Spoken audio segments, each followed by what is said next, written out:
Bem-vindos a mais um episódio do Palavra de Honra. Eu sou o teu amigo Gonçalves da Cunha e hoje vamos dar continuidade a este segmento que se está a debruçar mais concretamente na percepção e na propriedade intelectual do Oriente, sendo que a abordagem temática neste episódio irá incidir quase exclusivamente, aliás exclusivamente pode-se dizer, no budismo e consequentemente no Buda. Quem é o Buda, em que consiste a ideia e a propriedade intelectual da filosofia do Buda e até a própria componente religiosa que acabou por assumir.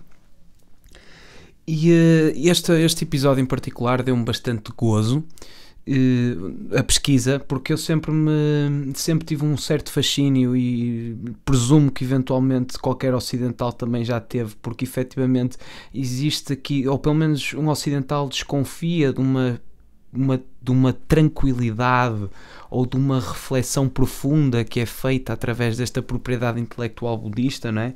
Então foi bastante interessante e felizmente existe muito material didático e pedagógico para quem eventualmente quiser ir à boleia deste episódio para depois eventualmente agradecer aquilo que aqui foi dito, e eu recomendo vivamente a que isso se faça, não só pelos paralelismos que eventualmente existem com a nossa percepção ocidental e a nossa cronologia intelectual, porque efetivamente existem bastantes e nós já falámos aqui de autores e de pensadores que acabaram por fazer reflexões curiosamente muito próximas. Platão é um deles, evidentemente. Esta própria ideia da iluminação e das 4 nobres verdades budistas também estabelece logo uma analogia direta para com a caverna de Platão, ou pelo menos a sua alegoria.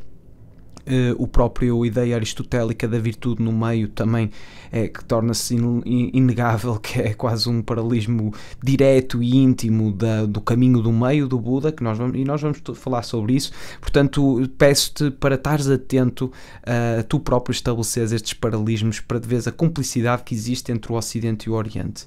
E a verdade é que lá está, eu tinha mesmo que desafogar um pouco o prazer que me deu preparar este episódio e ver o caminho que já traçámos até aqui e ver o quão interessante é acompanhar esta cronologia intelectual desde o início até e fazer este paralelismo entre um polo e o outro a nível de capitais intelectuais, por assim dizer, porque nós estamos a falar do Buda. O Buda surge na Índia, mas vamos falar também, fazer este prelúdio biográfico e depois vamos falar concretamente sobre o que é o budismo e o que são estas 4 novas verdades e qual foi esta particularidade. Portanto, a verdade é que se nós tivermos que pensar num símbolo representativo do budismo, inevitavelmente vem-nos logo à cabeça a flor de lótus, pelo menos a quem já esteja minimamente familiarizado com o budismo. E há uma razão pela qual esta flor metaforiza tão bem o caminho para a suposta iluminação.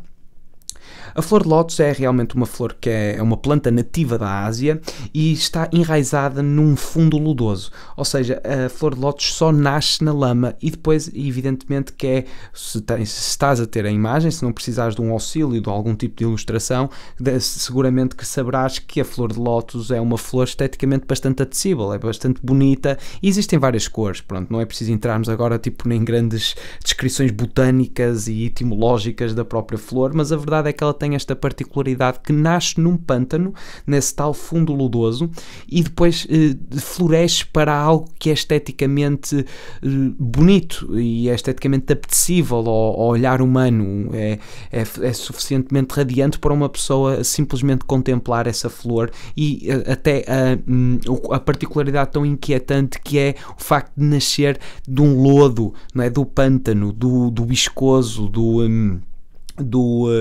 desagradável, não é? Então esta própria particularidade começa logo por metaforizar tão bem um pouco o que é o sofrimento a florescer para algo bonito, um pouco esta ideia também da borboleta que brota e que rasga o casulo, e esta própria percepção de criatividade estética, da dificuldade e do feio passar para o belo. E além disso também é conhecida pela longevidade das suas sementes, pois a flor de lótus pode as sementes da flor de lótus podem germinar após 13 séculos. Portanto, além da longevidade e além da estética, aliás, também tem esta particularidade da longevidade que a torna realmente uma flor bastante intrigante e característica. E no Oriente, naturalmente, que por ter estas particularidades, estas características tão reveladoras de algo efetivamente diferenciador, não é de surpreender que esta flor de lótus tenha um significado de pureza espiritual. Portanto, no simbolismo budista, o significado mais importante da flor de lótus é precisamente a pureza do corpo e da mente. E relativamente àquilo que nós tínhamos dito de brotar, não é? Ou de nascer de uma água lodosa, pois isto tem a ver com o próprio facto que esta água lodosa que acolhe a planta é normalmente e comumente associada ao apego e aos desejos carnais. E a flor, sendo ela imaculada, que desabrocha, não é? O que floresce sobre a água em busca da luz, é a promessa então de pureza e elevação espiritual. Por isso é que é simbolicamente associada à figura de Buda, ou à figura do Buda, não é? Sendo que Buda quer dizer o iluminado. Buda e aos seus ensinamentos. E é por isso que as flores são efetivamente sagradas para os povos do Oriente. E, aliás, isto até acaba por assumir uma espécie de componente mitológica quase, porque segundo o que a lenda diz, né, o menino Buda, ou o menino Siddhartha Gautama, que é o nome do Buda, porque o Buda é quase uma designação, é um termo, Buda ou Bodhi, acho que é... Depende, não sei propriamente ler, este é uma espécie de um sânscrito indiano, mas de qualquer forma o Buda quer dizer o iluminado, mas Siddhartha Gautama era efetivamente o nome do príncipe que depois conseguiu despertar para essa iluminação. Portanto, o menino Siddhartha, quando deu os primeiros passos, em todos os lugares que pisou, começaram a florescer então essas flores de lótus e começaram a desabrochar. Portanto, é mais um sinal, mais uma cumplicidade que a lenda tentou por certa forma, não é, aproximar mais esta conceptualização da flor de lótus ao Buda e à iluminação. E depois ainda existe outra particularidade, que é a particularidade do yoga, onde a posição de lótus, ou também chamada Padmasana, é a postura tradicional. Não sei se disse bem este nome, peço desculpa se eventualmente alguém que faça yoga e que está minimamente familiarizado com isto. Esta é a postura tradicional de meditação, em que a pessoa sentada, não é, faz esse esforço de entrelaçar as pernas e pousar as mãos sobre os joelhos. E esta posição, que é a posição mais característica da meditação e no yoga também, característica ou pelo menos a mais ilustrativa da meditação, sempre que eventualmente vemos algum tipo de esforço a tentar caracterizar este exercício, é evidente que uma das primeiras ilustrações alusivas vai ser esta posição típica e clássica de meditação é exatamente a posição de lótus, porque até depois, se eventualmente entrarmos em algum tipo de conceptualização técnica, diz que estão os chakras todos devidamente alinhados com o chão, pronto, e eventualmente haverá alguém seguramente que consegue fundamentar isto ainda melhor que eu. E como esta flor, também os humanos nascem neste espaço lodoso e muitas vezes chegam mesmo a não florescer, e segundo o que o Buda nos diz, ou nos disse nessa altura, todos podem efetivamente seguir o caminho da iluminação. Por isso é que serve tão bem para metaforizar, e é tão importante nós fazermos esta designação, ou pelo menos este preâmbulo desta complicidade entre a flor e do próprio Buda em si, não é? Porque isto é uma peça absolutamente central para toda a propriedade intelectual que eventualmente vai gravitar, porque isto efetivamente eu acho que é central, esta ideia de florescer, esta ideia de iluminação, esta ideia de perseguir a luz numa água lodosa. Eu acho que é uma metáfora muito engenhosa e muito bem conseguida para realmente descrever o fenómeno existencial humano, por assim dizer, porque efetivamente podemos com muita legitimidade dizer que estamos todos no lodo. Este até me faz lembrar uma frase, já não sei se quem era a frase, se era do não sei se era do Dickens, não sei, mas ele dizia que estamos todos na sarjeta, mas há uns que olham para as estrelas. Era qualquer coisa deste género. E acaba por também este aforismo, não é?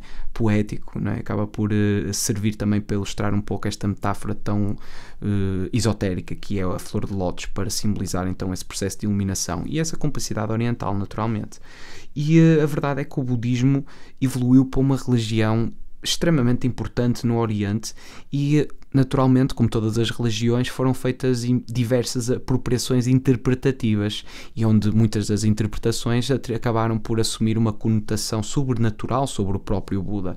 Eu aqui até aproveito para fazer uma ressalva, porque eu fiz uma viagem ao Sudeste Asiático, e muito do meu interesse até surge precisamente por esta curiosidade que eu tinha sobre o budismo, e não só naturalmente, mas principalmente sobre o budismo e sobre a forma como eles percepcionavam a realidade naquele cantinho oriental, tendo em conta que tem muito essa influência budista, porque devido à proximidade da Índia, naturalmente. E depois também quando estive no Japão a trabalhar, e estive lá 6 meses, também usei exatamente o mesmo instrumento lógico e a mesma vontade de análise relativamente à conotação budista, ou pelo menos à propriedade zazen do budismo que eles lá têm, e a forma como eles conseguiram integrar um pouco o confucionismo e a sua normatividade moral, né? E depois, que nós também já falámos aqui, e o shintoísmo. Mas pronto, o shintoísmo não falámos e provavelmente não valerá a pena porque é muito focado no Japão. Mas a verdade é que essa curiosidade toda que me levou primeiramente para o Sudeste Asiático, só depois é que fui para o Japão, e houve um momento em que eu fui lá a um Buda, não é? Uma estátua de um Buda. Normalmente estas estátuas estão no topo de alguma espécie de uma montanha ou de um monte, ou algo topograficamente assim elevado, com alguma altura naturalmente, não é? Por causa da proximidade com o céu, isto é evidente. E depois havia um sítio que era conhecido como a pegada do Buda, e eu estava à espera, não é? Naturalmente, por saber um pouco a história do Siddhartha, de que efetivamente fosse uma pegada não tão distinta ou não tão diferente da minha, mas não, era tipo uma pegada gigantesca, tipo que revelava mesmo, tipo era quase o tamanho de uma pedra gigante, era assim uma coisa completamente desproporcional para um ser humano. E aí efetivamente verifiquei que existem várias interpretações, e pelo menos vi uma evidência clara de que muitas dessas interpretações têm conotações altamente sobrenaturais, conotações muito semelhantes a todas as outras religiões, não é? Naturalmente, quando se principia logo pela hereditariedade divina, evidentemente, mas esta aqui em particular, não é? O Buda, o Jesus Cristo também fez bastantes milagres, não é? Na sua vida, ou pelo menos naquela que não foi documentada publicamente, não é? Porque ele, do nascimento, depois só existem relatos na Bíblia quando ele faz 33 anos, e durante esse período todo encheu-se ali muitas especulações milagrosas, e com o Buda foi bastante semelhante. Portanto, no budismo nós temos um budismo Hinayana, que é o budismo que foi transmitido para o sul, nomeadamente para o Sri Lanka, para a Tailândia, para o Myanmar, para o Laos, para o Camboja e para o Vietnã. E depois temos o budismo Mahayana, que este é o budismo que foi transmitido para o norte, ou que foi levado para o norte, nomeadamente para a China, para a Península Coreana e para o Japão. E dentro dos tipos do budismo Mahayana, que são estes mais popularizados na China e no Japão, podemos referir que existe o Zen, que é o budismo Zen, este é muito conhecido, lá no Japão naturalmente também, Zen e Zazen. Há algumas pessoas que dizem, eu não sei propriamente diferenciar Zen e Zazen, mas presumo que sejam o mesmo, sendo que o Zazen tem esta componente de esvaziar a mente, por assim dizer. Mas é uma espécie de budismo, o Zen, que busca atingir a iluminação através da meditação. E a sua componente pedagógica, para a sua materialização pedagógica, incluem determinadas práticas de poesia, pintura e mesmo de artes marciais.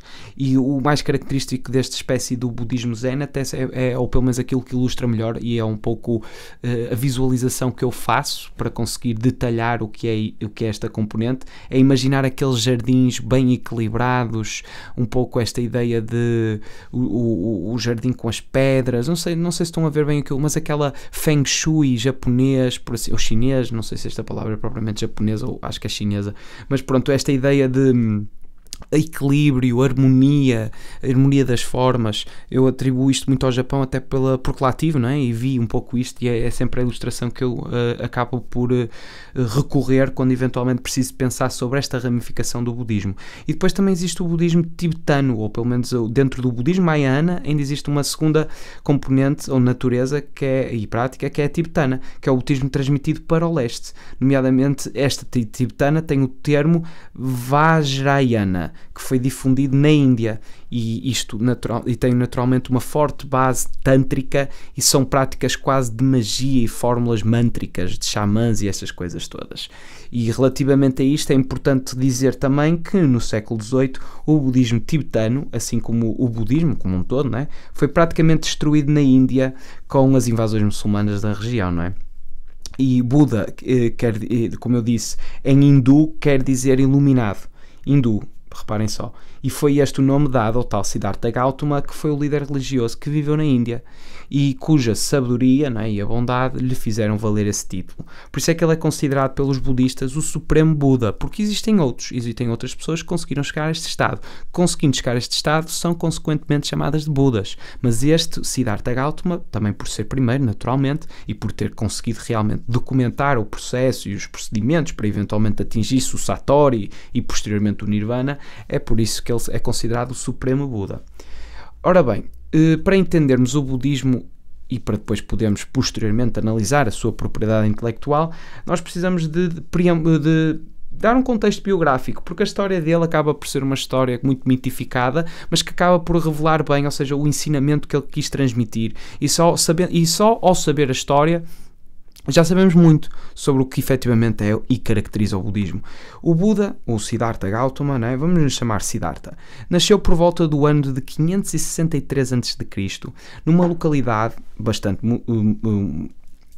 sei lá, vamos dizer-lhe desigual na Índia. Desigual em termos de castas e em termos de hierarquias e escalabilidade social. E esta localidade chamava-se, e eu agora peço desculpa a quem eventualmente souber pronunciar isto corretamente, Kapilavastu, capital do reino de Sakya, na região setentrional e montanhosa da Índia, que hoje faz parte do território mais conhecido como o Nepal. Portanto, o Buda nasce no Nepal. Ou o Siddhartha nasce no Nepal, não é?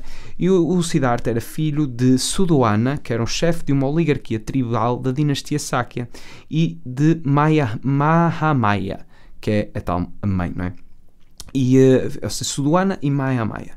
E o Siddhartha ficou órfão da mãe 7 dias após o seu nascimento. Mas segundo o que a tradição apura, não é? Ou pelo menos o que se conta, é que a noite antes do parto, ou seja, na véspera, a sua mãe, nomeadamente Mahamaya, sonhou com um elefante branco que lhe penetrava o ventre. E isto é bastante interessante porque acaba por assumir esta forma profética, porque também se associa muitas vezes a imagem de um elefante ao budismo. E os Brahmanes interpretaram que a criança se tornaria um monarca universal, ou seja, capaz de ter um império universal, ou um místico de altíssima hierarquia, uma espécie de isto era o quê? Isto era uma espécie de eufemismo para Buda, não é? Ou seja, um líder espiritual ou um monarca universal. Era um pouco esta dualidade que se afigurava. E depois o elefante branco também é interessante porque, além de ter uma grande conotação budista, também tem uma enorme representatividade hinduísta, não é? E isto foi a preconização que assustou a família, principalmente o pai, não é? Evidentemente que dentro desta dualidade era bastante mais interessante para o pai, não é? O Sudwana, que era chefe de uma oligarquia, que o seu filho desse continuidade e ainda conseguisse, além de prolongamento, conseguisse expandir e conquistar bem significativamente mais. Portanto, a sua mãe deu luz ao ar livre, também segundo o que se diz na tradição, nas pradarias de Lumbini. E isto eu só digo isto porque é interessante, porque isto agora é um local onde se ergue um monumento comemorativo para quem eventualmente faz algum tipo de turismo espiritual ou religioso. É sempre um dos sítios mais convenientes a serem visitados.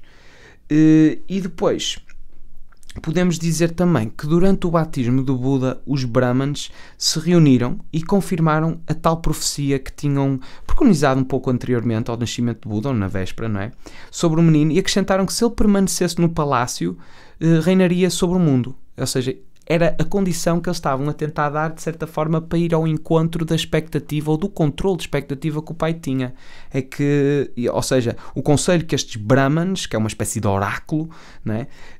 Era o comportamento que ele disse: mantenham-o no palácio e assim pode ser que ele efetivamente queira ser rei. E o tal monarca universal que foi preconizado. E foi isso que o pai fez, não é? E o pai, obviamente, que o educou numa espécie de abundância e luxo incomensurável, não é? Tendo em conta que ele já era pai de um palácio, e preparou sistematicamente, quase com um esforço diário, o Siddhartha para ser um guerreiro e um líder político, na esperança que ele se tornasse o seu sucessor. E a história do budismo realmente tem muita graça, não é? De certa forma, porque acaba mesmo por levantar logo esta questão de livre-arbítrio, esta questão de incapacidade de autodeterminação, não é? Ou uma espécie de cena paradoxal e dipiana, não é? Tanto quiseram defender, né, um pouco o complexo, não é o complexo, mas a história de Édipo, não é? É bastante semelhante a um pouco à história de Siddhartha, porque também lhe é preconizada uma situação fatídica e a família faz todo um esforço para o afugentar disso que lhe tinha sido profetizado, mas é precisamente esses esforços de o afastar e distanciar daquilo que tinha sido preconizado que o leva a consumar essa tragédia ou esse desfecho trágico. E é bastante semelhante, de certa forma, no percurso do Siddhartha, porque o Siddhartha viveu sempre numa ideia de luxo e de abundância, foi preparado para uma vida de líder político e depois é consequentemente essa ignorância sobre outro tipo de matérias, nomeadamente matérias filosóficas e as questões da amargura e da frustração da vida, de qual ele estava a ser bastante privado, que depois consequentemente o levam para uma vida de castidade e para uma vida de perseguição espiritual, iluminação. Portanto, isto dá-nos a pensar um pouco se efetivamente as coisas não estão pré-determinadas, não é? E com 16 anos o Buda, não é? Ele tinha 16 anos, e nos 16 anos ele tinha sido privado de praticamente tudo o que era dor e sofrimento. Ele realmente não lhe faltava absolutamente nada, todo o seu capricho era imediatamente atendido, e aos 16 anos ele até casa com uma mulher extremamente linda, também ela bastante cobiçada por toda a gente, no sentido em que ela era algo de transcendentemente belo, vamos caracterizá-la desta forma, para meter ainda para mais objetos de paixão, que não é necessariamente objetos, porque isto evidentemente é um sujeito, naturalmente, mas vamos supor que ele tinha lá tudo, não é? Tinha os bens materiais, tinha a abundância em praticamente tudo, ele bastava pedir uma solução e eram-lhe apresentadas 50, vamos supor, e depois ainda se casa com a sua prima, que era a mulher mais bonita do reino. Vamos dizer isto, nem que seja para hiperbolizar um pouco a condição tão assoberbada e tão positiva, não é? Que o caracterizava e onde ele vivia, não é? A envolvência onde ele estava. E a sua prima chamava Yasodhara, que lhe deu um filho, e o nome do filho, curiosamente e coincidentemente, era Rahula, que quer dizer grilhão. Grilhão naquele sentido mesmo de prisão, por assim dizer. Não sei se havia algum tipo de intencionalidade a dar-lhe este nome. E a verdade é que a conjuntura social que a Índia atravessava naquele momento era tremendamente difícil. Demograficamente era o mesmo desafio que ainda hoje se verifica, não é? Tinha bastantes habitantes, o alimento era escasso e a divisão dos bens altamente desproporcional e desigual, não é? De modo que a fome e a miséria integravam-se e era uma componente bastante presente, não é? No cotidiano da maior parte da população. E segundo os textos sagrados, não é? Que é um pouco a fundamentação ou a documentação biográfica que nós temos sobre o jovem Siddhartha, é que ele, além de ser jovial, não é? Porque tinha casado com 16 anos, e até mais ou menos nesta altura que nós estamos a referir-nos à vida dele, não é? 16, 17, 18, por aí. Ele também era rico, porque tinha, nem que seja pela herança do seu pai, da sua família, e era bem casado. E ele, de facto, até olhando com a análise de século XXI, ele tinha tudo para se sentir satisfeito. Isto continuam a ser um pouco os milestones ou os grandes marcos, os marcos significativos que nós todos andamos à procura, não é? Que é a prosperidade económica, a jovialidade, e estarmos bem casados, no sentido em que estamos com alguém que nos compreende, alguém que nos preenche, uma companheira, um companheiro, uma outra cara metade, né? Que realmente seja alguém benéfico para a nossa própria existência, com a qual possamos partilhar tudo. Portanto, ele tinha tudo, efetivamente, para ser satisfeito até nos dias de hoje. Porém, ele demonstrava uma tendência um bocado esquisita, não é? Esquisita para quem não sabia daquilo que lhe havia sido profetizado, e ele próprio não sabia isso, não é? Uma tendência para a meditação e para o pensamento filosófico e espiritual. E é preciso entender que este homem, o Siddhartha, foi privado de todas as grandes fatalidades humanas. E ele, até esta altura, não conhecia a miséria, não conhecia a velhice, não conhecia a doença e a morte. Ele não conhecia a morte, ele tinha sido privado de tudo isso. Isto era o esforço que o pai, segundo o que os brahmanes lhe tinham dito, isto era todo um grande esforço do pai para o manter ali enclausurado naquele palácio, com tudo aquilo que eventualmente o mundo tinha para oferecer de melhor, era trazido para aquele palácio em ordem do seu entretenimento. Portanto, estamos a falar de uma pessoa que foi privada até este momento destas coisas que são tão regulares e tão características da vida, não é? Portanto, ele tinha 29 anos. É isto que nós estamos a falar. Ele casou aos 16 e viveu até aos 29, antes dos 30. É sempre interessante ver que a casa dos 30, não é? É uma casa, uma parte, ou pelo menos um marco etário na vida de uma pessoa bastante referida em textos religiosos, né? Jesus Cristo também inicia um pouco a sua vida pública, intervencionista e ativista aos 33, e o Buda até aos 29 ainda não conhecia estas amarguras e dissabores da existência, e foi com este propósito, ou pelo menos desconfiar devido à sua clara inclinação e tendência intrínseca para a filosofia, que ele faz um passeio pela cidade e pede a companhia do seu cocheiro para ir um dia, não é, em que teve este sentimento avassalador de curiosidade e quis ir fazer um passeio para ver como é que viviam as outras pessoas. Lá está, o príncipe Siddhartha pediu então ao cocheiro que o levasse a uma série de passeios pelo campo. E foi nessas viagens que ele ficou chocado. E esta é uma história bastante conhecida, que é a história das 4 vistas passadas, em que primeiramente o Buda vê um homem idoso. E ele nunca tinha visto velhice, então ele pergunta ao cocheiro: o que é isto que eu vejo? Ao que o cocheiro responde: isto é a velhice, isto é um homem idoso, e todos nós vamos cá velhos. E isto intrigou-o bastante, porque ele não sabia que isto era abrangente, pelo menos, que era uma condição universal e intrínseca da vida humana. E depois viu um homem doente, a tossir, provavelmente com pestes, assim, algo realmente bastante moribundo. E perguntou ao cocheiro, e o cocheiro responde: isto é doença, isto também afeta qualquer um, independentemente de ser rico, de ser pobre. Isto também faz parte da vida, é uma inevitabilidade, e como um corpo são, também irá ficar um corpo doente. E depois, finalmente não, mas tipo, num momento mais anticlimático nestas descobertas, ou pelo menos ou climático, não é? Depende da perspectiva, naturalmente, ele vê um cadáver na rua, e é a primeira vez que ele confronta a morte. E aqui ele pergunta escandalizado ao seu cocheiro o que é isto que ele está a ver, ou seja, é com este olhar completamente virgem que ele está a testemunhar estes fenómenos tão capitais para a existência humana.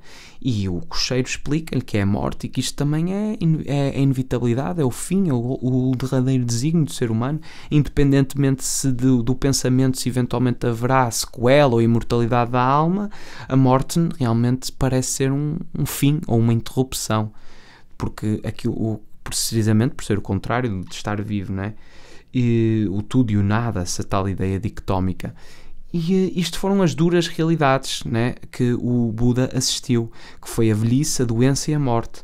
E estas duas realidades penetraram de imediato o imaginário do Siddhartha, do príncipe, não é? E quase que lhe deram uma espécie de doença espiritual. Sentiu-se logo combalido com aquilo que ele tinha assistido. E já no regresso, o Siddhartha vê uma asceta. Os ascetas, só para tentar simplificar, para eventualmente quem não souber, os ascetas são aqueles gajos que, por meio de castigar a carne, por castigar o corpo, se deitam em camas de pregos, que são muito característicos ainda agora na Índia, aqueles yogis que conseguem, tipo, sei lá, pôr a cabeça por entre as pernas, isso tudo. Pronto, isso são os ascetas, são caracterizados precisamente por estas pessoas que têm um grande sacrifício, que jejuam até muito tempo. Já na altura existia, isto é bastante antigo, é bastante milenar, por assim dizer.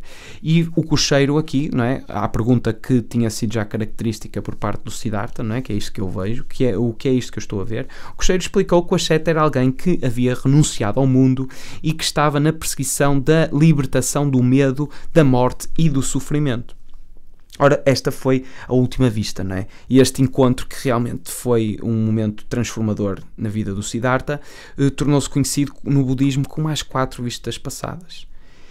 E depois deste episódio tão revolucionário na vida do Siddhartha, passou-se algum tempo e o príncipe retornou, não é, à sua antiga vida, não é? À sua vida no palácio opulento onde ele residia, e não sentiu prazer nisso. E mesmo a notícia, não é, que a sua esposa Yasodhara, que havia então dado luz ao filho, é neste momento em que o filho nasce, que é a criança Rahula, né, que nós tínhamos falado anteriormente, é neste momento, quando ele tem 29 anos, que ela nasce, apesar de ele já ter casado desde os 16. nem isto lhe trouxe propriamente algum regozijo, muito pelo contrário, até lhe trouxe todo esse sentimento adverso, que era precisamente o facto de, se é isto que nos espera, velhice, doença e morte, então como é que eu posso ficar feliz para mais uma pessoa nascer para este ciclo vicioso de acontecimentos, de deterioração? Naturalmente que existem alguns momentos bons nessa efemeridade, mas aquilo a que ele assistiu nesse passeio foi de uma enorme dificuldade e de uma enorme injustiça, independentemente daquilo que se possa conseguir, daquilo que se possa conquistar materialmente. Todos nós vamos passar por essas condições aterradoras, que é envelhecer, adoecer e morrer. Portanto, isto é quase, o nascimento do filho dele é quase contraproducente nesta reflexão espiritual, porque ainda vem a acrescentar um pouco este receio que ele tem relativamente àquilo que o espera, e agora ele pensa, não é só a mim, mas é também às pessoas de quem eu amo. Portanto, houve uma noite que o Siddhartha, numa insónia que provavelmente terão sido várias, não é? As insónias provocadas por este acontecimento, ele vagueava sozinho pelo palácio. E estes tais luxos e abundâncias e excessos materialistas, não é? Que um dia lhe haviam proporcionado tanto prazer e que o haviam agradado tanto, neste momento já lhe pareciam grotescos. E ele até relata-se, né, que ele olhou com um certo asco e nojo para os músicos e para as dançarinas que já tinham adormecido e que estavam ali esparramados, né, e roncando e cuspindo e tal. Então o Siddhartha olhar para aquilo, não sentia-se enojado para com aquilo e que claramente era desviante das derradeiras respostas. Então ele rapidamente se precipitou a refletir novamente sobre isto que ele tinha avistado, que era a velhice, a doença e a morte, que os alcançariam e transformariam os seus corpos em pó. Não só a ele, mas também a esses músicos e dançarinas a quem ele assistia com tanto asco, não é? Então ele percebeu que não podia mais contentar-se em viver esta continuidade da vida dele, não é? De um príncipe, e naquela mesma noite ele deixou o palácio, rapou o cabelo, não é? E trocou as roupas reais por um manto de mendigo e renunciou a todo o luxo que ele conhecia, começando então a sua busca pela iluminação. E o Siddhartha, naturalmente, que recorreu logo àquela quarta vista, não é? E à vista final desse tal passeio, e foi procurar os ascetas, e foi procurar essas pessoas que parecia estarem no encalço de algum tipo de resposta, porque era efetivamente aquilo que ele queria. Portanto, responder um pouco a este tormento existencial que o tinha assolado. Portanto, ele começou por procurar professores renomados e ensinaram-lhe muitas coisas, né, sobre todas as variadas filosofias religiosas da sua época e sobre a prática da meditação. E estamos a falar de Siddhartha, ele foi o melhor aluno de tudo. Temos que o conceptualizar desta forma. Ele foi ao extremo de tudo. Estavam a jejuar, ele não comia durante meses, por exemplo. Ele foi inalcançável em todas as práticas que eventualmente lhe haviam sido apresentadas. Temos que perceber que este homem vivia atormentado com estas questões existenciais e quis não só aprender e consolidar, mas também esmerar-se em todas as práticas que lhe eram apresentadas. Portanto, nós temos que imaginar o Siddhartha naquela altura como um aluno devoto e que transcendia qualquer esforço. Ele estava mesmo absolutamente empenhado em descobrir como parar de sofrer. Era esta a perseguição que ele efetivamente que havia iniciado, e não era tipo para agradar ninguém. Ele já não tinha propriamente a percepção de coação do outro. Estamos a falar de um príncipe, estamos a falar de um homem que já tinha vivido tudo de bom e de melhor a vida lhe tinha para oferecer em nível materialista, e mesmo assim renunciou. Portanto, temos que entendê-lo com esta dedicação, este zelo todo nesta procura. E ele aprendeu tudo o que lhe tinham para ensinar, e no entanto as suas dúvidas e as suas questões e esta percepção do sofrimento continuava. Portanto, ele e mais 5 discípulos partiram para encontrar a iluminação sozinhos, numa espécie de caminho paralelo. E os seis companheiros, né, tentaram libertar-se do sofrimento através da disciplina física.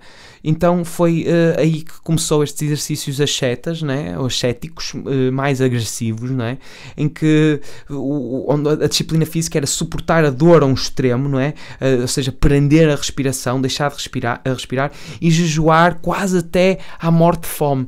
E aqui o Buda ficou absolutamente esquelético, só se via costelas, não tinha nada, ele não comia nada, ele ficava sem respirar durante imenso tempo. Temos que o imaginar mesmo a fazer exercícios e esforços sobre-humanos para efetivamente tentar castigar o corpo para ter uma espécie de elevação espiritual, era um pouco esta a ideia que os ascéticos acreditavam. Mas no entanto Siddhartha permanecia insatisfeito, e tudo aquilo que ele fazia ele não conseguia ter essa tal libertação e essa pureza. E foi aí que lhe ocorre, não é? Que ao renunciar o prazer, ele tinha compreendido o oposto do prazer, que era a dor e a mortificação. E agora o Siddhartha começava por considerar então o caminho do meio, que é esta tal ideia da virtude que se encontra no meio entre num espectro, né? Que é o caminho do meio entre esses dois extremos, nomeadamente o extremo do prazer e da dor e mortificação. E ele lembra-se, nessa consideração, de uma experiência na sua infância, quando a sua mente se estabeleceu num estado de profunda paz. E ele viu que o caminho da libertação era através da disciplina da mente. E ele percebeu que, em vez da fome, ele precisava de alimento para aumentar as suas forças para o esforço que se avizinhava. Portanto, há um momento em que ele está em meditação, com este aspecto absolutamente cadavérico, de uma pessoa que não come já há bastante tempo, e uma menina, que dizem-se também, obviamente ganha uma conotação bastante religiosa, uma menina aproxima-se do Siddhartha com uma tigela de leite de arroz, e num ato de complacência. E o Buda aceita esta tigela e alimenta-se. E os companheiros, ao saberem que o Buda se tinha alimentado e que tinha interrompido esse tal jejum, presumiram que ele tinha desistido da busca e da perseguição pela derradeira resposta e abandonaram o Siddhartha, julgando que ele havia desistido, quando na verdade ele não tinha. Ele conseguiu chegar a essa reflexão, ou pelo menos essa desconfiança de que efetivamente o caminho do meio era o caminho a tomar. Então, com as forças restabelecidas, o Siddhartha sentou-se debaixo de uma figueira sagrada, não é? Que é conhecida para sempre como a árvore Bodhi, não é? Ou Buda, daí de onde deriva a palavra, que significa desperto. E foi lá que ele se estabeleceu durante 40 dias. Pelo menos é o que se diz, não é? Imaginem, 40 dias de meditação. Isto não é realmente assim tão descabido, porque ainda hoje monges budistas automumificam-se em meditação. Portanto, efetivamente, esse transe meditativo é algo que existe, não é um esoterismo desenvolvido e altamente pretencioso em termos de espiritualidade. Ocorre estes fenómenos. Portanto, e aqui começa nesta meditação, junto à figueira, a derradeira batalha. Isto foi a verdadeira batalha espiritual, a luta dentro da mente do Siddhartha, que passou a ser mitificada como uma grande batalha contra Mara. Mara é o nome do demónio que significa destruição e representa todas aquelas paixões e vícios que nos enganam e iludem nesta natureza e nesta realidade mais rasteira. E Mara traz com ele, isto tudo a ocorrer dentro da mente do Siddhartha, vastos exércitos de monstros para atacar, para interromper esta meditação e este processo de iluminação. Mas o Siddhartha manteve-se imóvel, sereno e intocado. E Mara até envia a sua filha mais bonita, não é? Que ele tinha, de forma a tentar seduzir o Siddhartha, mas até esse esforço da carne, não é? Do prazer sexual, também ele falha, não tivesse tão compenetrado na sua espiritualidade e iluminação, até isso falha. E finalmente, né, pelo que se diz, Mara afirma que o lugar da iluminação lhe pertence a ele e que mais nenhum ser poderia chegar. Portanto, ele está a tentar privar à força a concretização espiritual do Siddhartha. E as realizações espirituais de Mara foram maiores que as de Siddhartha, segundo o que disse o demónio. E os monstruosos soldados de Mara gritaram juntos: eu sou sua testemunha. E Mara desafiou Siddhartha: quem falará por você? Ou seja, qual seria o exército do Siddhartha para competir contra todos estes demónios que lhe estavam a ser arremessados? E é neste momento em que o Siddhartha estende a sua mão direita para tocar a terra e a própria terra provoca um rugido, não é? E a própria terra diz: eu te dou o testemunho. E Mara desaparece. Isto está tudo bem recriado e até recomendo ver. Há vídeos, já bastantes até ilustrações em formato de vídeo no YouTube desta grande batalha e sobre o que é Mara. E depois existem muitas outras histórias que mostram até alguma complacência do Buda para com Mara, quando Mara vai ter, e até ficam, quase que dá a entender num momento posterior que estas duas entidades ficam amigas. Por acaso é uma história bastante engraçada que eu até vi lá quando estava na Ásia.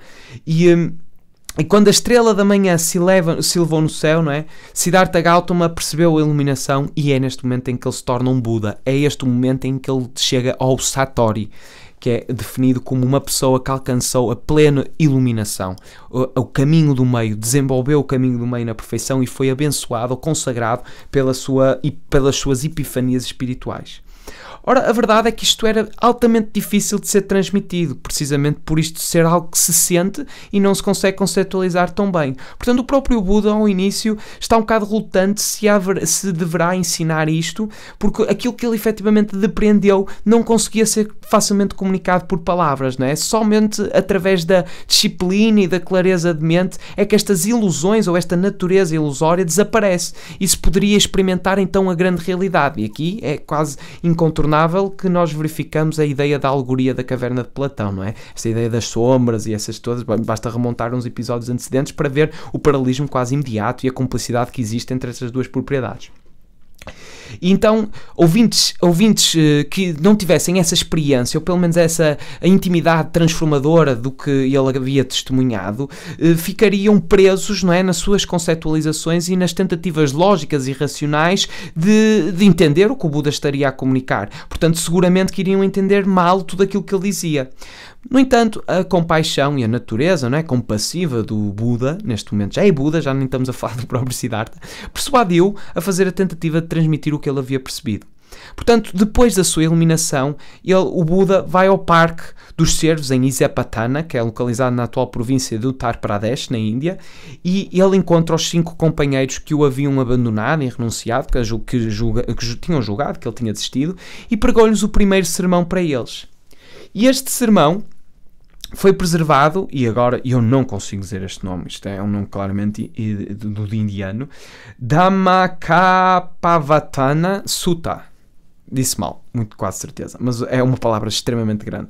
E centra-se nas 4 nobres verdades. E isto é o budismo, ou pelo menos é muito importante reter isto. Isto é apresentado de uma forma bastante simples, mas naturalmente que depois cada uma das ramificações ganha tremenda complexidade, não é? Como tudo, não é? Podemos ensinar de uma forma simplificada, mas depois o simples também conhece o complexo.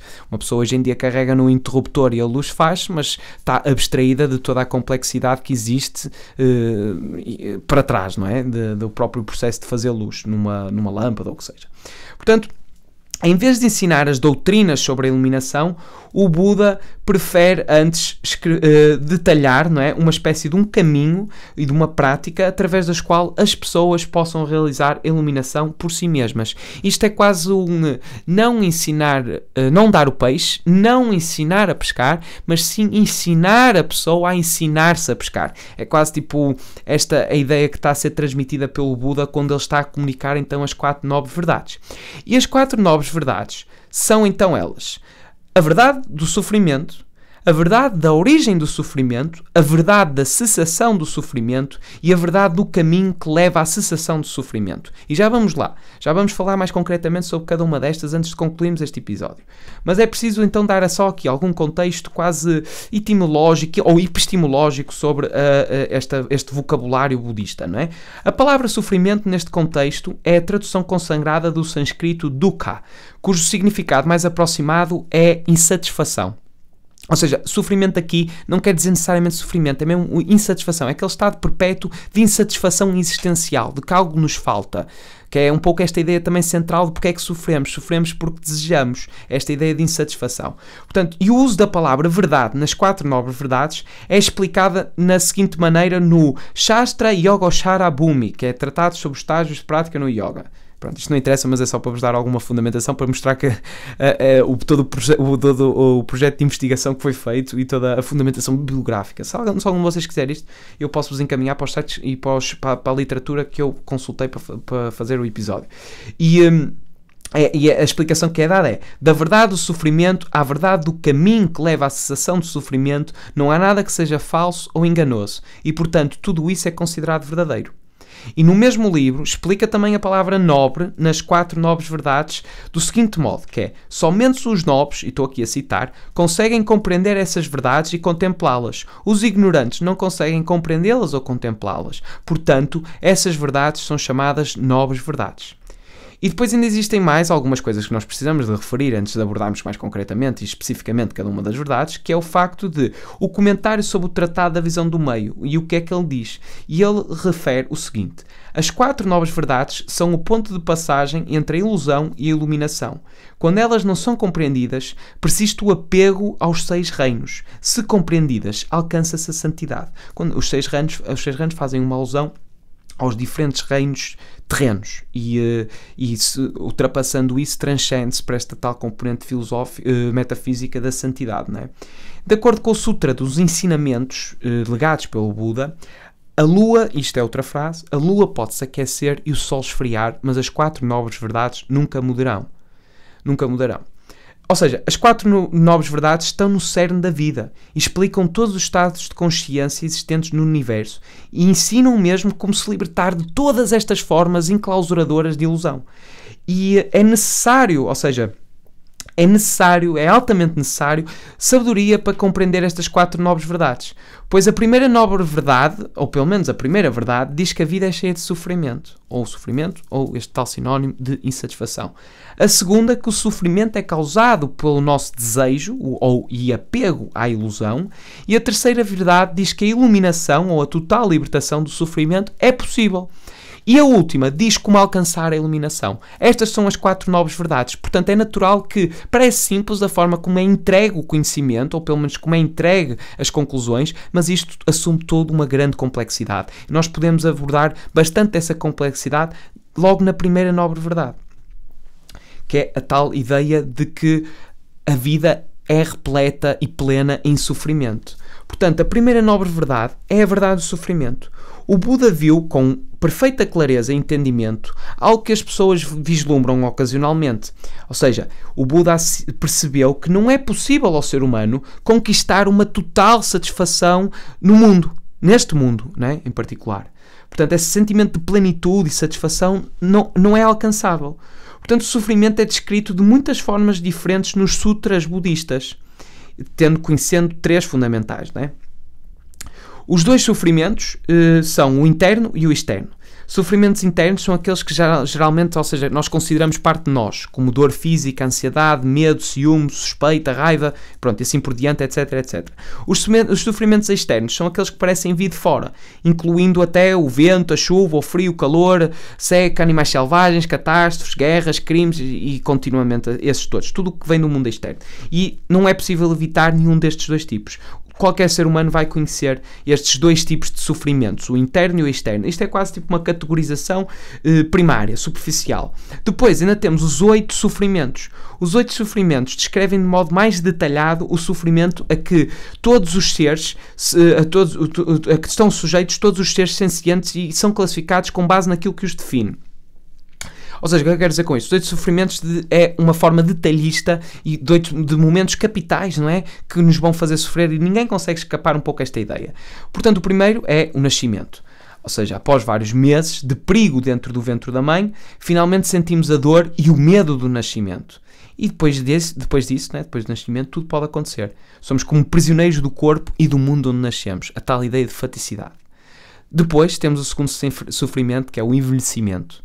Se formos suficientemente afortunados, não é, para não sermos mortos na juventude, teremos de enfrentar o processo de envelhecimento, sofrer a deterioração do corpo e da mente enquanto assistimos ao desaparecimento dos nossos amigos um por um. Vejam o quão catastrófico se afigura o que é envelhecer, esse tal inverno da vida. Começar a ver, né, e é mesmo interessante, tipo, ao longo da vida, né, eu também não estou velho propriamente, mas também estou a envelhecer a cada dia que passa, portanto já tenho alguma legitimidade para dizer isto. E é engraçado ver os marcos diferentes, né? Quando vamos para a escola, os meus amigos vão para a escola, alguns dos meus amigos já estão a casar, alguns amigos já estão a ter filhos e eventualmente alguns dos meus amigos já vão morrer. E vai ser assim, ou seja, isto é efetivamente sofrimento. E depois temos a doença. Ou seja, a saúde é um prazer por ser tão contrastante com a doença. Ou seja, nós só nos sentimos abençoados com a saúde, ou só consideramos a saúde quando efetivamente nos é privada, não é? Portanto, todos em algum momento sofrem a dor e a humilhação da doença. E depois temos o sofrimento da morte. Ou seja, mesmo que a vida seja considerada perfeita, a morte é uma inevitabilidade, não é? E a morte, quando não é algo repentista e aterrador, não é? É geralmente lenta e dolorosa, ou seja, são os opostos que também não são muito convidativos. Portanto, no fundo, nós somos assim, não é? Como folhas ao vento. Ninguém sabe concretamente o que o dia da manhã lhe espera. Depois temos o sofrimento da perda de um amor, não é? Isto também é característico, todos nós vamos passar por isso. Às vezes perdemos alguém que amamos outras vezes o nosso amor passional não é retribuído. Portanto, no fundo, não existe quem não sofra por não poder estar sempre com aqueles que ama. Algum momento ele irá ser privado disso. E é horrível pensar nisto. Pensa agora tu a ouvir isto. Vais perder os teus pais, né? Eles vão morrer. Vais perder as pessoas de quem gostas. Se não forem elas a perderem-te primeiro. Ou seja, isto é o que te aguarda. Isto é vida. A vida é altamente sádica naquilo que te aguarda. Fica difícil de aproveitar, né? E depois temos o outro sofrimento, que é o de ser odiado. E isto também é uma inevitabilidade. Ninguém quer inimigos, mas, no entanto, é verdadeiramente difícil evitá-los neste mundo, não é? Esta animosidade. Gregos e troianos nunca o vamos conseguir agradar a ambos. Depois temos o sofrimento do desejo não realizado. E o desejo do não realizado, ou seja, os nossos anseios e desejos, não é, que determinam em grande medida aquilo que somos, não é, e quem somos, limitam a nossa capacidade de entender o Dharma, que além de nos causar infindáveis problemas. E o que é pior, a maioria deles, né, nunca chega a ser satisfeita, causando-nos 2 vezes mais problemas. O Dharma é precisamente a percepção de que o desejo é o início da ilusão. É esta ideia de que a ilusão que nos exalta é para nós mais querida que 1000 verdades. E é o desejo que nos inicia e nos principia ao sofrimento. Que é, eu não tenho isto, portanto sofro porque achamos que só tendo isso seremos felizes. Mas depois tendo isso falta-nos outra coisa. Portanto é algo verdadeiramente insuprível. E era como o Epictetos dizia, que era um filósofo estoico, que nós também vamos falar sobre ele no período helénico. Acho que era Epictetos ou Séneca, já não sei bem, mas ele dizia que o homem rico não é aquele que tem muitas coisas, mas aquele que tem poucos quereres. Isso é que é a verdadeira riqueza. E depois também temos os 5 skandhas, ou seja, estes são nomeadamente forma, sensação, percepção, atividade e consciência. E eles constituem os tijolos, por assim dizer, da edificação da existência consciente e um meio para a manifestação do sofrimento. Os 5 skandhas são como uma fonte ilimitada de combustível a gerar dor e sofrimento, vida após vida, nesta tal ciclo interminável de dor. E estes, ou seja, são forma, sensação, percepção, atividade e consciência. Ou seja, são estas as características da existência que estão aqui quase como uma espécie de linha de montagem de série industrial na produção de sofrimento. Estes são os 8 sofrimentos, não é? E depois ainda temos mais, ainda podemos aprofundar um pouco mais, que são as tais causas fundamentais do sofrimento. E a primeira causa fundamental de sofrimento é que o eu não está em perfeita harmonia com o mundo material. Ou seja, é necessário um esforço constante e diário para efetivamente encontrarmos conforto neste mundo. Isto remonta-nos logo para a ideia aristotélica de que a excelência é um hábito e que tem que ser criado dia após dia.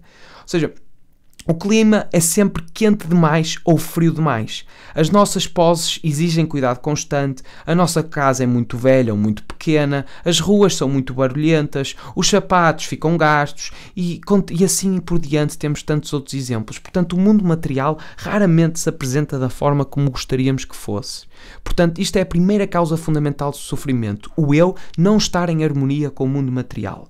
A segunda que podemos referir é o eu não estar em perfeita harmonia com as outras pessoas. Ou seja, na maioria das vezes não podemos estar na companhia daquelas pessoas com quem gostaríamos de estar, mas somos obrigados a suportar a presença de pessoas com as quais temos bastantes dificuldades em nos relacionar.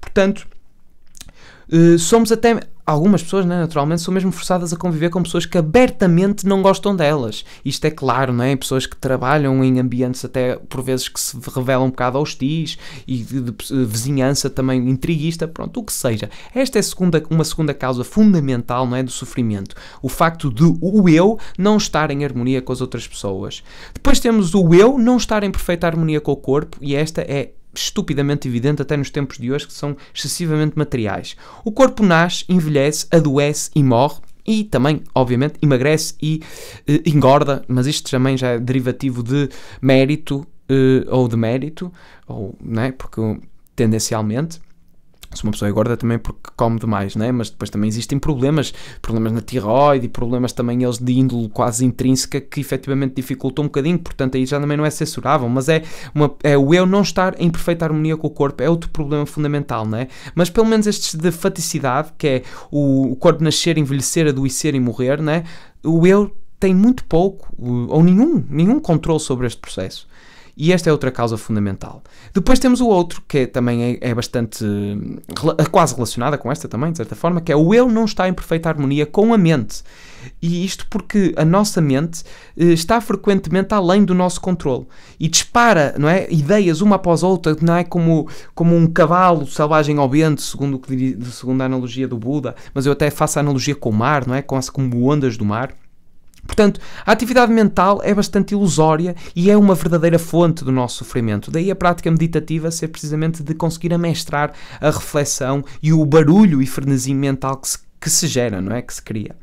Depois temos outra causa fundamental, e esta também é importante ser bastante reforçada, que é o eu não estar em perfeita harmonia com os nossos desejos, ou com os seus desejos. Não é? O eu pode compreender que os desejos geram o tal karma e sofrimento, mas isso não significa que seja capaz de os controlar com facilidade, não é? Uma coisa é eu conseguir entender conceptualmente isto, de que o desejo está-me a gerar esse sofrimento, mas outra coisa é realmente compreender e integralmente sentir isto e dominar isto.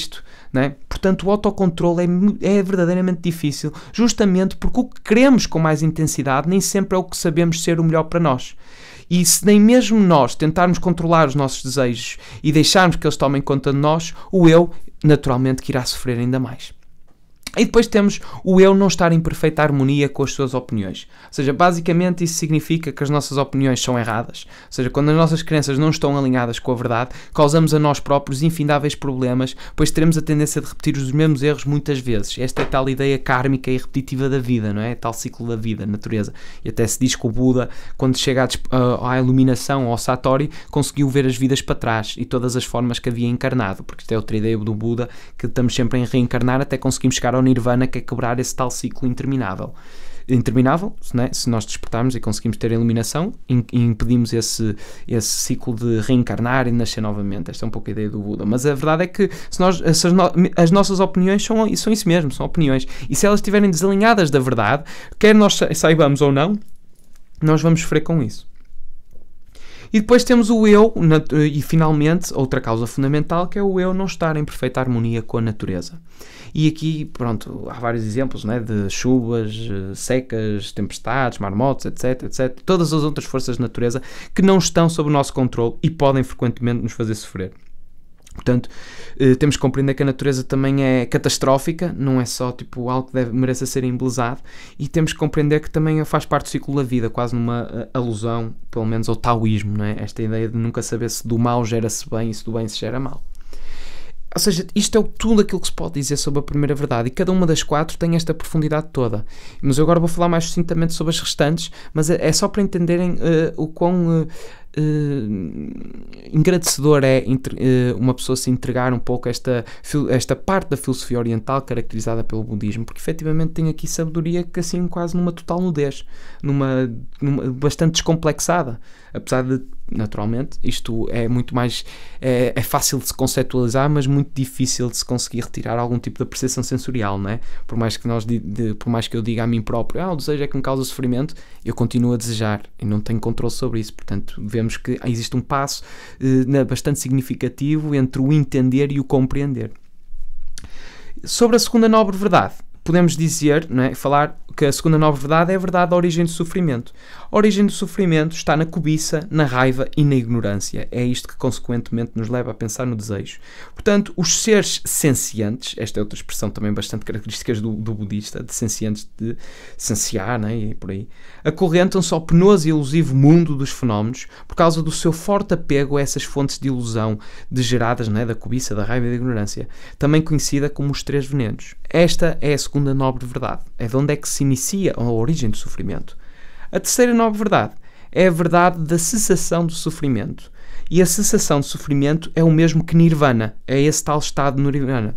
Um estado que não consegue nem pode ser descrito pela utilização de palavras. Este estado é algo que está além da cobiça, da raiva, da ignorância e do sofrimento.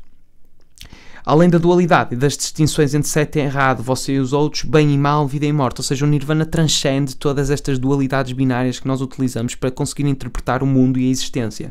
Portanto, não dá para se descrever. O Nirvana é algo que é uma percepção sensorial verdadeira. E depois temos a quarta nobre verdade. A quarta nobre verdade é a verdade do caminho que leva à cessação do sofrimento. Aquele que nos mostra como superar as causas do sofrimento. É o caminho rumo ao Nirvana. A forma mais simples de superar as causas do sofrimento é seguir o nobre caminho octuplo. E muito mais pode ser dito sobre o nobre caminho octuplo, e eu gostava de concluir aqui este episódio, para não me alongar muito mais, até porque já demos alguma profundidade. Esta é a quarta nobre verdade, é como é que nós vamos orientar e chegar ao Nirvana, e este nobre caminho octuplo eu deixo para ti, e convido-te a dar continuidade a este episódio e fazeres tu a pesquisa sobre o que é isto, e eventualmente que fundamentar aquilo que foi dito e ver algumas ilustrações para solidificar ainda mais este conhecimento. Mas a verdade é que deu-me um prazer tremendo fazer este episódio e eu não posso parar de concluir desta forma. Nós, efetivamente, estamos no ombro de gigantes. Este foi mais um episódio de Palavra de Honra e já sabes, isto ainda bem mais apropriado porque estamos a falar de budismo e isto, na sua forma, tem uma linguagem muito budista. Ser uma chama sem parecer gelo.